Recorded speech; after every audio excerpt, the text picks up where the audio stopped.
Bincang bersama. Halo Smart Listeners, Tasya Rustama kembali hadir untuk menemani aktivitas Anda. Kita kali ini berjumpa dalam podcast Bincang Bersama ya. Dan kita gali inspirasi lewat sosok di balik merek Vivinici, Mas Fandi Adrianus. Halo Mas Fandi. Halo Tasya. Gimana kabarnya? Alhamdulillah baik. Yes, dan semoga saja siap ya untuk berbagi. Kita Siap dong. mau menggali memori-memori masa kecilnya Mas Fandi nih. Oke. Boleh dong ceritain ketika kecil begitu, sosok Fandi Adrianus itu seperti apa sih? Oke, kalau ngomongin lifeline ya sebenarnya mirip ya pastinya sama teman-teman yang lainnya. Saya lahir dari keluarga yang sederhana juga. Backstory-nya mama itu dari perantauan, dari Bangka, Pulau Bangka, daerah Sumatera sana. Terus bapak, ayah itu dari Kalimantan. Wow. Dan ketemunya di Pasar Anyar, Kota Bogor. Wow, 3 pulau ya. Sumatera, Kalimantan ketemu di Jawa. Iya, di Jawa Barat, Bogor. Wow. Dan saya lahir tahun 96. Dan Vivinici itu mulai dibangun mungkin sekitar tahun 98. Jadi growth up bareng-bareng nih sama brandnya juga. Gitu. Dan dari segi backstory, karena orang tua punya toko sepatu di Pasar Anyar, dulu sering banget ngajakin ketika menyambut puasa dan lebaran, karena lagi rame-rame momennya, anak-anaknya itu diajak untuk bantu. Oke. Gitu. Saya 4 bersaudara, ada kakak saya, ada adik 3 cowok, dan yang paling terakhir itu cewek paling cantik. Oke. Karena salah satunya, gitu, saya anak kedua. Nah, baik lagi tadi bantuin toko, apa segala macam, saya masih inget banget bantuin pegang HT, mintain barang. Kenapa? Karena kalau di toko sepatu itu biasanya lantai 1 untuk display, 2 dan 3 itu untuk stok barang. Oke. Karena beda banget, iya beda banget sama aparel. Kalau aparel kan bisa langsung gantung, dilipat-lipat. Tapi kalau misalnya kita ngomongin sepatu, kita ngomonginnya volume. Jadi untuk storage kita butuh yang quite big, gitu. Common orang tua pebisnis begitu ya. Iya, Pasti betul. anak-anaknya diboyong juga. Betul. Bantuin, ayo. Iya, tapi entah kenapa ya, dulu masih seneng sampai menimbulkan rasa memang mau bantu orang tua, gitu. Sudah secita-cita dari awal tuh mau bantu orang tua, mau ngembangin family business. Mungkin banyak gen alpha gitu ya yang mau berdiri di kedua kaki sendiri gitu, idealis. Tapi menurut saya ketika punya privilege itu, ya kenapa tidak dimanfaatkan resource-nya. Oke, yang pasti harus halal ya, harus halal itu. Kita mau fokus nih gimana Mama dan Papa Mas Fandi sendiri waktu itu menanamkan hal itu, karena ini kan nggak mudah ya. Ada banyak para pebisnis yang tadi juga sempat disinggung begitu kan, ketika menjalankan bisnis keluarga malah nggak mau. Entah karena trauma kah, atau karena mau membuktikan diri sendiri kah. Tapi Mama dan Papa seperti apa mengajarkan nilai-nilai bisnis itu? Bingung juga ya. Sebenarnya mereka tuh banyak ngebebasinnya. Oke. Tapi alhamdulillahnya anak-anaknya tuh di jalan yang benar semuanya gitu ya. Mungkin kekuatan doa nih. Betul, kekuatan doa itu nggak bisa dipungkiri juga.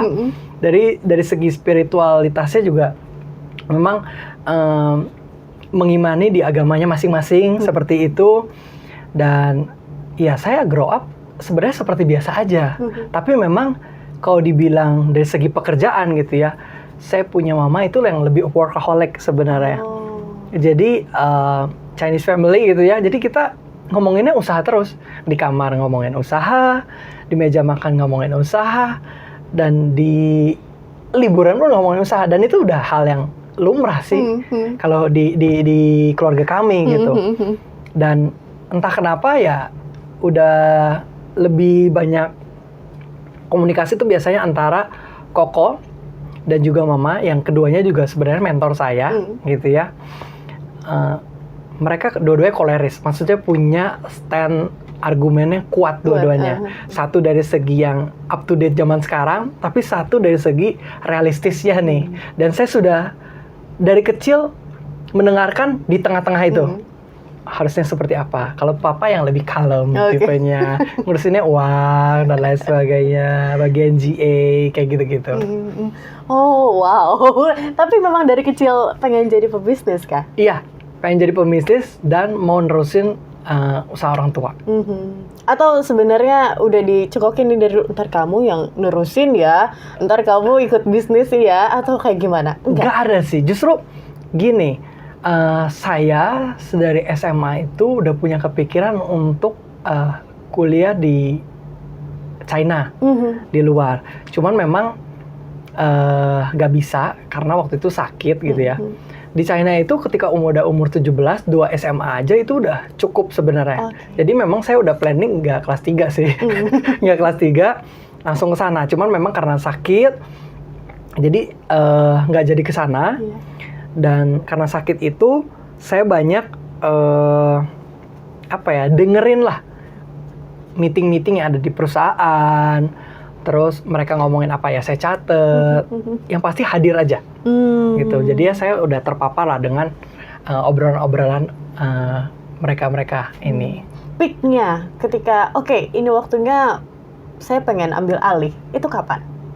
Ketika orang tua memang nggak bisa lagi, nggak mampu lagi. Jadi backstory memang lebih ke COVID ya. COVID itu mereka itu memang basic awalnya di retail, jualan, dagang segala macam. Vivinici sampai ada di tahap grow di department store. Kita sampai punya 60 store yang tersebar di Pulau Jawa. Ada di Jogja, Ramayana, Golden Truly, Citrus, seperti itu. Tapi ketika COVID, mereka udah nggak bisa keep up lagi nih. Nggak ngerti lagi harus jualan seperti apa. Padahal udah beli barang, stok buat lebaran, gitu ya. Tapi pemerintah bilang nggak boleh jualan. Saya inget banget ketika COVID itu kita punya toko ya, itu ditutup-tutup kan, ditutup-tutup. Padahal orang mau belanja apa segala macem gitu. Jadi saya bilang, saya harus berkontribusi. Karena basicnya dulu saya ini bantuin di manufacture-nya, di pabriknya. Sebenarnya saya juga nggak bilang itu bener-bener pabrik ya, karena belum ada sertifikasi ISO dan lain sebagainya. Lebih ke bengkel, tapi lumayan banyak juga orangnya, sekitar 100-an gitu ya, home industry lah. Dan saya di situ banyak nangani masalah keuangan. Ada sedikit-sedikit nyelesin dan lain sebagainya. Dulu kita biasa memproduksi skala nasional juga, kayak produk-produk Bata, Buceri, Fladeo, Yongki, kita bikin. Dan come up with idea, ya kenapa nggak support brand lokal aja, Vivinici sendiri yang memang dari family, seperti itu. Dan akhirnya di 2020 itu saya ambil alih, sampai sekarang Vivinici bisa grow secara online. Wow. Gitu. Berarti memang dari dulu udah dilibatkan begitu ya. Betul. Dari awalnya yang ngambil-ngambilin stok begitu kan, kalau Rame waktu kecil. Kemudian di pabrik. Betul. Ketika awal, aku mau flashback ke belakang lagi boleh. Mas Fandi. Ketika waktu pertama kali terjun begitu ya, secara real, nggak cuma kayak itu kan kayak having fun atau main begitu kan ya untuk awal-awal, yang bener-bener terjun di bisnis itu gimana rasanya? Kan anak owner nih gitu kan, atau kayak gimana? Kayaknya saya memang harus menceritakan ini. Jadi saya yang tadi saya bilang, saya sempat sakit di tahun 2013. Sakit saya itu autoimun, SLE, sistemik lupus erythematosus. Sebenarnya dari segi lupusnya, autoimunnya itu biasa aja. Cuman mungkin waktu penanganan di medication-nya ada sedikit problem gitu ya, sehingga jadi besar, sampai dilariin ke Singapura, Penang, sempat waktu itu 10 tahun ini ya, sempat hip replacement gara-gara medication steroid juga. Itu ada AVN, avascular necrosis, ada osteoarthritis dan lain sebagainya. Jadi kenapa momen ini penting, sakit ini penting, karena ini sebenarnya yang membuat saya berefleksi gitu ya terhadap diri sendiri. Dan ketika saya mau bertanggung jawab untuk melanjutkan bisnis saya ini, bisnis keluarga terutama ya, karena saya mau membalas cinta orang tua aja sih. Karena di saat lowest point saya gitu ya, saya nggak punya siapa-siapa. Maksudnya ditinggal temen juga, ya udah ditinggal. Karena kan saya udah nggak lanjut SMA gitu loh. Yang lain-lain pada kuliah offline, saya sebelum COVID pun udah kuliah online. Terus dulu ada pacar, ya diputusin gitu ya karena sakit dan lain sebagainya. Even ada satu momen juga saya marah banget sama Tuhan gitu ya. Kenapa saya yang ibaratnya lempeng-lempeng aja jalurnya gitu ya, tapi bisa kena problem yang segitunya. Saya ngajak teman saya ke China, tapi saya yang nggak ke sana gitu loh. Tapi ketika saya merefleksikan perjalanan hidup saya, ya ternyata ya Tuhan sayang aja sih sama saya gitu. Dan ketika saya flashback lagi, Tuhan itu hadir melalui perantaraan keluarga terdekat, yaitu orang tua saya, kakak saya. Disitulah saya punya tanggung jawab lebih untuk ngeberesin nih permasalahan yang ada di family business. Karena kalau misalnya mau ngomongin pure family business gitu ya, pasti banyak banget hal yang repot banget dari segi legalnya, perpajakannya, silonya yang ada di dalam perusahaan.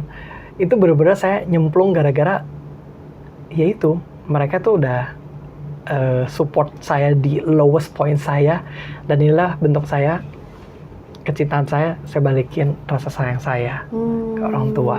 Wow, dari cinta ya smart listeners, itu alasannya bisa grow sebesar ini, Vivinici. Betul. Oke. Oh, sorry to hear that. Jadi harus menggali lagi mungkin yang lama-lama. Gak apa-apa. Saya sudah berdamai ya. Saya sudah berdamai dengan sakit saya, karena sebenarnya justru itu saya bersyukur. Ketika saya kena sakit itu, saya jadi orang yang lebih rendah hati lagi jadinya. Dan saya mensyukuri setiap momen-momen dalam kehidupan ini, gitu. Ya, harus butuh seperti itu kadang-kadang. Betul, ya. Biar kita bisa sadar. Tapi ya tentu ketika itu mungkin tidak mudah ya. Tidak mudah. Nggak mudah banget. Tidak mudah sekali. Dan nggak semua orang bisa. Betul. Kan, Mas Fandi. Tapi akhirnya bisa all in. Betul. Di Vivinici itu gimana? Apa langkahnya? Langkahnya sebenarnya, jadi privilege saya itu saya yang jualan. Jadi ketika saya memang basicnya di produksi itu, saya tuker sama orang tua. Orang tua support di produk ya. Karena gimana pun orang tua itu dengan pengalaman 30 tahun di industri sepatu itu, matanya mahal. Benar. Matanya itu udah tahu customer itu seperti apa.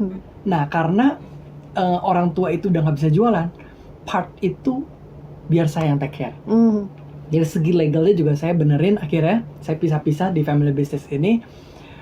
Orang tua jadi yang punya PT sendiri, saya jalanin ini punya PT sendiri, Koko punya PT sendiri. Karena saya juga banyak dapat masukan dari pengusaha lainnya, family business itu harus dipisah-pisah supaya karyawan yang di bawahnya juga tahu sebenarnya direktur utama itu siapa sih.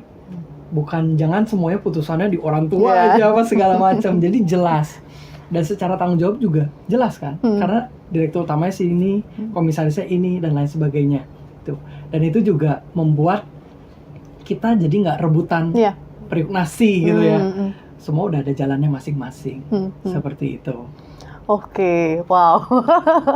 Ini ngambil kepercayaannya tuh gimana? Apalagi orang tua kan udah 30 tahun di bidang ini. Betul. Ibaratnya kamu masih baru, nanti dulu atau gimana? Oke, jadi semua pattern family business ini sama menurut saya. Jadi orang tua itu sebenarnya cuma mau bukti.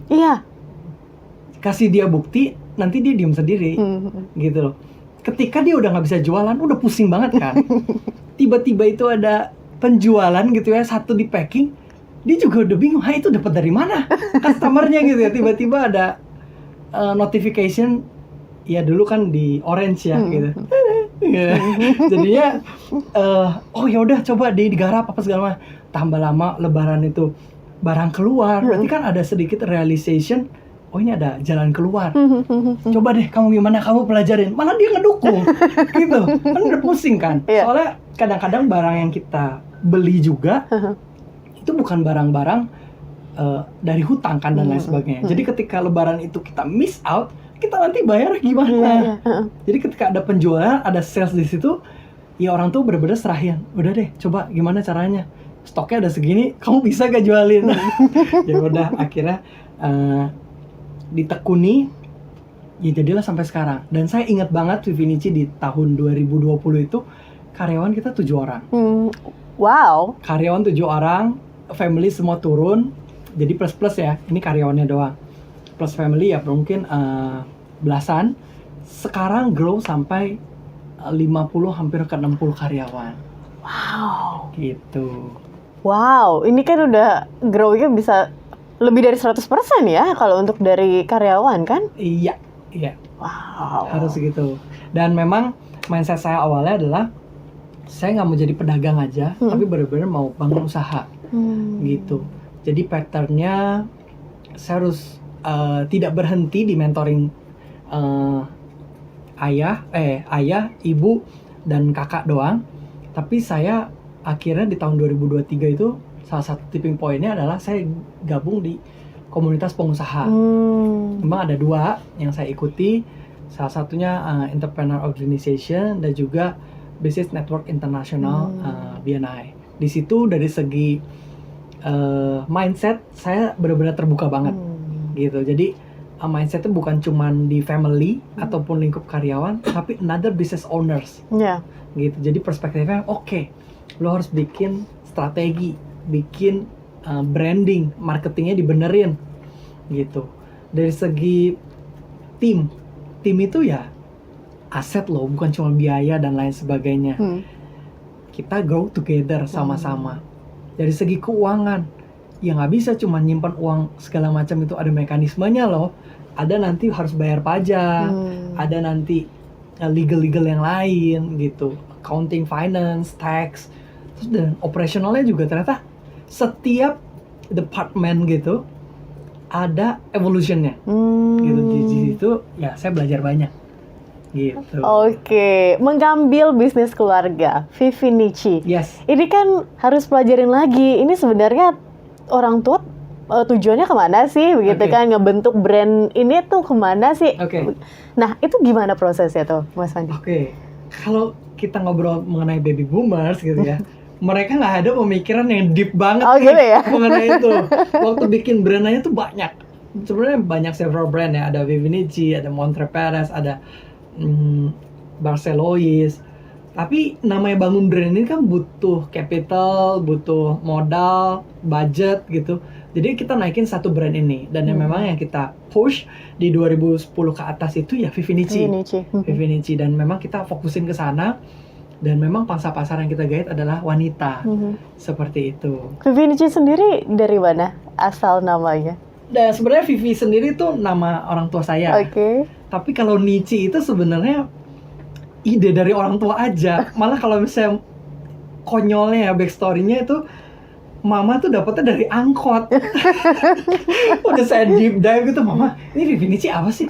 Ya nama mama aja Vivi gitu loh. Nici ya kayak ke Eropa-Eropaan gitu. Karena dulu kan banyak yang pokoknya Paris, punya apa, look apa memang selalu kesana.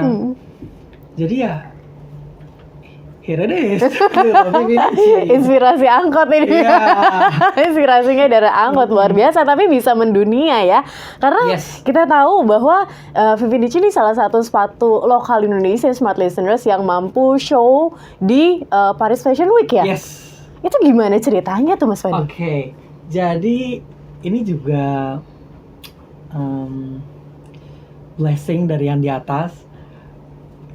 Awalnya tuh kita approach memang untuk support di Jakarta Museum Fashion Week. Tapi dari local brand itu malah nawarin, mau gak support di Paris Fashion Week? namanya saya brand lokal gitu ya, denger Paris Fashion Week tuh udah cita-cita banget gitu loh. Wah, makanya langsung saya bilang saya bisa, langsung saya kerahin seluruh resources saya gitu ya untuk support di Paris Fashion Week itu. Dan cukup tight waktunya, sekitar 1-2 bulan gitu ya. Wow. Saya ngebuat produk ini sesuai dengan identity brand lokalnya seperti apa, apparel juga seperti apa, dan tema besar dari Paris Fashion Week juga seperti apa, ya kita blend gitu. Ini di depan kita udah ada banyak model sepatu ya, Smart Listeners. Kita mau tanya nih, yang mana yang bisa sampai Paris nih, yang dipakai model-model internasional? Yang sebelah sini. Oh ini, oke. Saya sebut aja ya brand lokalnya itu thanks to Jena and Kaya. Itu baju asal Bandung juga, itu juga keren banget. Baju modest, tapi dia ada sedikit sentuhan beading teknik di situ, payet juga. Dan dia yang ngajak kita sampai ke Paris Fashion Week. Kalau nggak salah itu nama model artikelnya Grace. Oke. Kalau yang ini? Oke. Kalau yang dua di tengah ini salah satu bestseller kita. Yang di sini Lily dan yang di sini Bianca. Jadi Bianca ini biasanya buat teman-teman yang di kantor, tapi kalau Lily ini daily wear biasanya. Karena lebih ini ya, kecil ya heelsnya, iya, heelsnya haknya lebih pendek. Biasanya orang mengindikasikannya nggak pegel Nggak gitu pegel aja. ya. Gitu. Nah, yang ujung. Nah, yang the latest ini kita support di fashion show Ramadan Fashion dengan brand Zaskia Sungkar. Gitu kolaborasi. Dan kita juga ini akan new launch di Ramadan ini ya, Lebaran Ramadan ini gitu. Wow, siap-siap. Silakan lo Smart Listeners diborong ya. Betul. Karena lucu banget dan bagus banget kalau Tasya lihat live di sini. Semoga saja Anda kelihatan ya di kamera dan bisa langsung jatuh hati. Betul. Begitu. Sama satu lagi, salah satu USP Vivinici, kita punya attachable aksesoris teman-teman.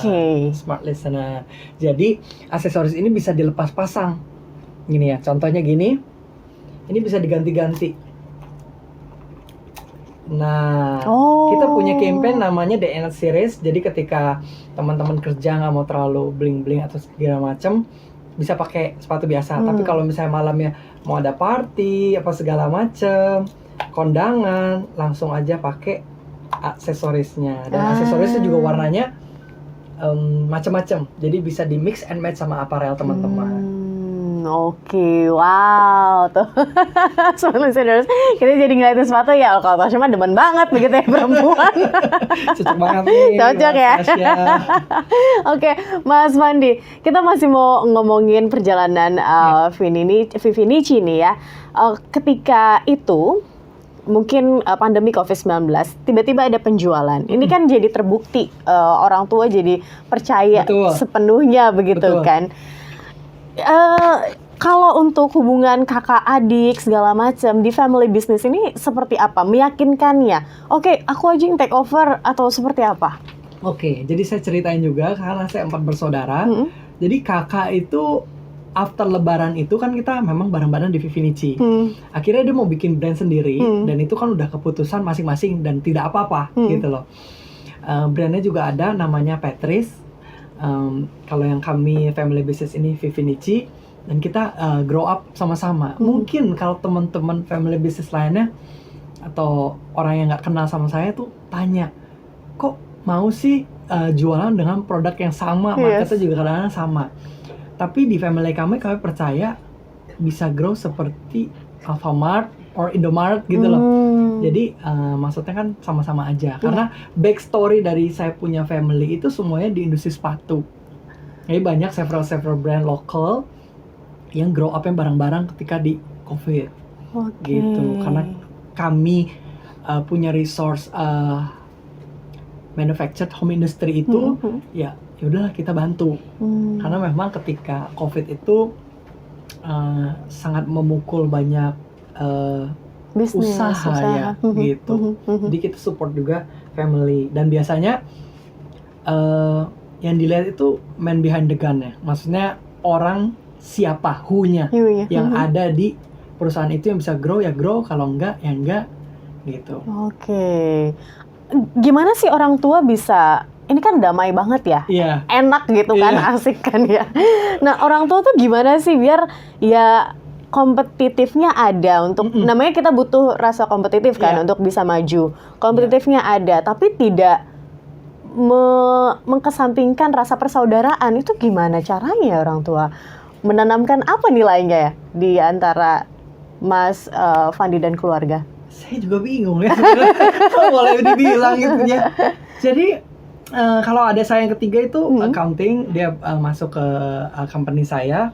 Kalau yang terakhir tuh sekarang lagi belajar, dia juga belajar menggambar, fashion design, Oke. khusus sepatu juga memang di Milan sana, gitu. Nah, kalau dibilang nggak berantem dan lain sebagainya, saya juga bingung ya. Tapi ya, baik lagi, saya look up kakak saya itu sebagai mentor saya. Saya benar-benar banyak belajar, kalau bilang kungfu ya, kungfu daripada bisnis itu dari sana juga. Jadi, kalau di level kami ada sedikit agreement gitu ya, constitution bahwa contoh, misalnya karyawan Vivinici nggak boleh pergi ke Patrice, dan Patrice juga karyawannya nggak boleh saya hijack dan lain sebagainya. Terus dari segi manajemen gitu ya, biasanya kita sharing-sharing terkait tax, terkait mungkin karyawan. Tapi kalau urusan dapur kita nggak cerita. Contoh R&D, suppliernya seperti apa, penempatan harga dan lain sebagainya. Itu kita case close gitu. Tapi dari segi survei, gimana kok market apa segala macam, sharing gitu segala macam. Tapi yang confidential we keep it trust and respect satu sama lain. Oke. Karena kalau misalnya saudaraan gitu ya, apalagi kalau perempuan nih, Mas Fandi, bocor aja semuanya, keluar aja. Tapi kalau Mas Fandi nggak ya, kalau secret di keep begitu ya. Tapi discuss tetap ada ya. Iya. Sih kalau bocor halus tipis-tipis ada lah ya pasti selintingan. Cuman ya kita yakin semuanya bisa ada jalan ya masing-masing gitu. Apa yang menjadi nilai yang terus Mas Fandi pegang sampai dengan sekarang, apalagi kalau misalnya sedang menjalankan bisnis? Nilai-nilai yang saya pegang ya kehidupan. Terus belajar sih. Saya terus belajar, terus ya belajar terus, karena dari belajar kita kan mengkosongkan kita punya cawan gitu ya. Jadinya kita selalu melihat perspektif-perspektif yang berbeda gitu. Saya juga growing. Saya nggak menganggap diri saya anak owner yang ini. Saya justru senang ketika karyawan itu mau berdebat dengan saya, mau buka pikiran apa segala macem. Saya benar-benar belajar gitu. Oke. Dari Koko, apa yang mungkin ada nilai-nilai dari Koko yang diberikan ke Mas Fandi? Nilai-nilainya sama aja sih, orang tua ataupun Koko, wejangan-wejangannya sama gitu. Dia trust and respect juga ke saya.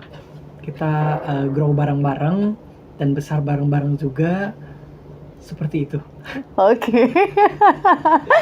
Next, Vivinici akan mau ada project apa nih yang mungkin bisa smart listeners ikuti begitu?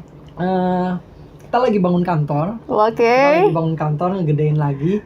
Dan di dalam kantor kita nanti ada mini offline store. Wah, seru. Iya, ada mini offline store kita.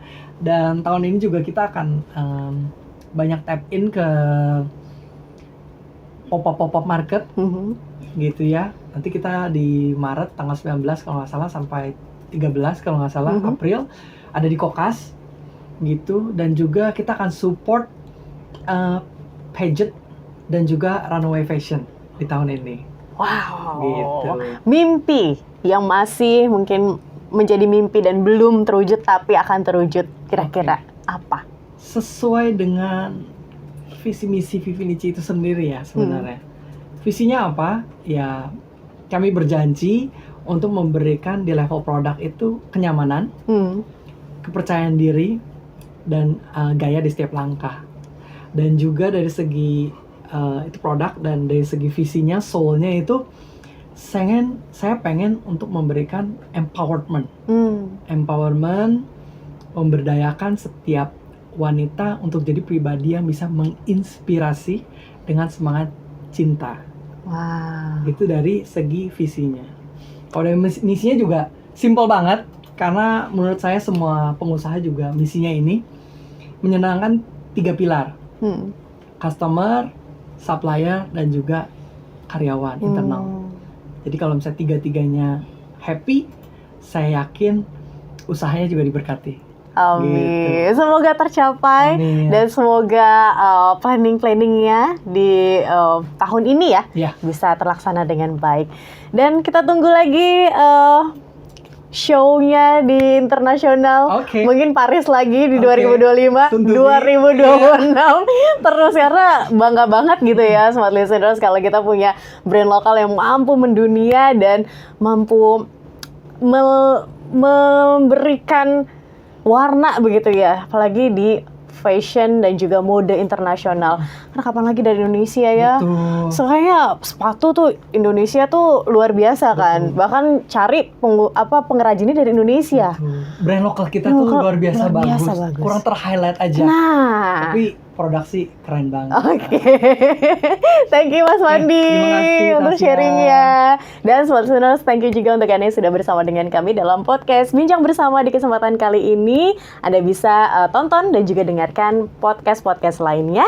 Dan akhir kata, saya Tasya Rustama dan Mas Fandi Andrianus. Kami pamit undur diri, terima kasih. Sampai jumpa.